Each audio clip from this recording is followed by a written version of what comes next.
रात के 12 बज चुके थे। ससुर जी ने धीरे से मेरे कमरे का दरवाज़ा खोला और चटकनी लगा दी। मैंने आंखें बंद करके सोने का नाटक किया, पर मेरे दिल की धड़कनें तेज थी।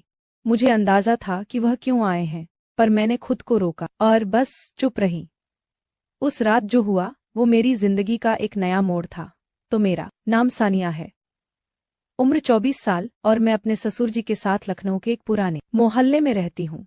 गली तंग है, मकान पुराना, पर दिलों में जो बातें चल रही हैं वो बिल्कुल नई है। 1.5 साल पहले मेरी सासू माँ को कैंसर ने हमसे छीन लिया, और मेरे पति वो तो 3 साल पहले एक बाइक एक्सीडेंट में मुझे अकेला छोड़े गए।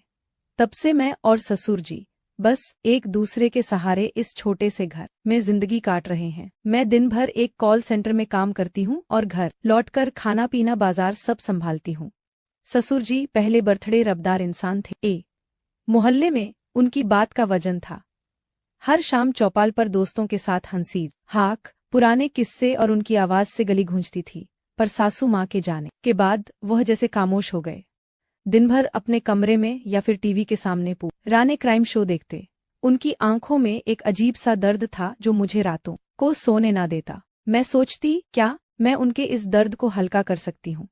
क्या उनकी जिंदगी में फिर से कोई रोशनी ला सकती हूँ? एक रात की बात है। रात के करीब 2 बजे मैं पानी पीने उठी। घर में सन्नाटा, बस बाहर असक पर कुत्तों की आव। आज ससुर जी का कमरा ऊपर था और मैं नीचे। तभी ऊपर से कुछ गिरने की आवाज आई। दिल धक से रह गया। क्या हुआ? मैं डरते डरते दबे पांव ऊपर गई।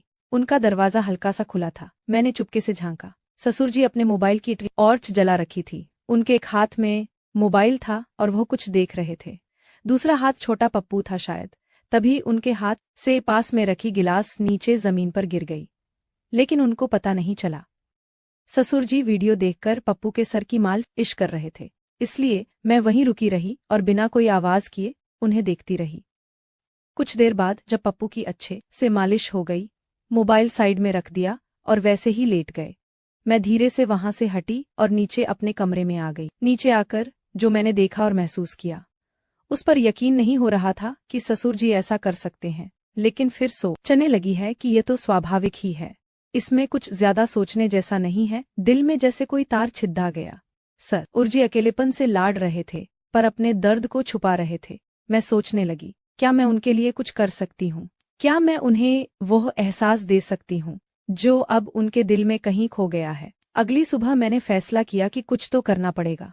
मैंने उनके लिए उनकी पसंद का आलू का पराठा बनाया और साथ में अदरक वाली चाय। जब मैंने उनके सामने रखा था, वह चौंक गए। सानिया, इतनी सुबह सुबह ये सब? मैंने हंसकर कहा। ससुर जी आपकी पुरानी वाली हंसी लाने के लिए तो यह छोटा सा पराठा कुछ भी नहीं। वह हल्का सा मुस्कुराए और मेरे दिल को जैसे सुकून मिल गया। उस दिन के बाद मैंने उनके साथ वक्त बिताना शुरू किया। कभी उनके पुराने दोस्तों को घर बुलाया, कभी शाम को उनके साथ गली में टहलने निकली। एक दिन जब मैं रात को खाना बना रही थी, उन्होंने अचानक कहा, सानिया, तू मेरे लिए बेटी जैसी है, पर तेरा दिल क्या कहता है? तू भी तो अकेली है ना? मैं रुक गई। उनकी बात मेरे दिल को छू गई। मैंने हल्के से कहा, ससुर जी, अकेलापन तो हम दोनों का है। शायद हम एक दूसरे के लिए वह कमी पूरी कर सकते हैं। एक शाम मैं कॉल सेंटर से लौटी तो ससुर जी आंगन में कुर्सी डालकर बैठे थे।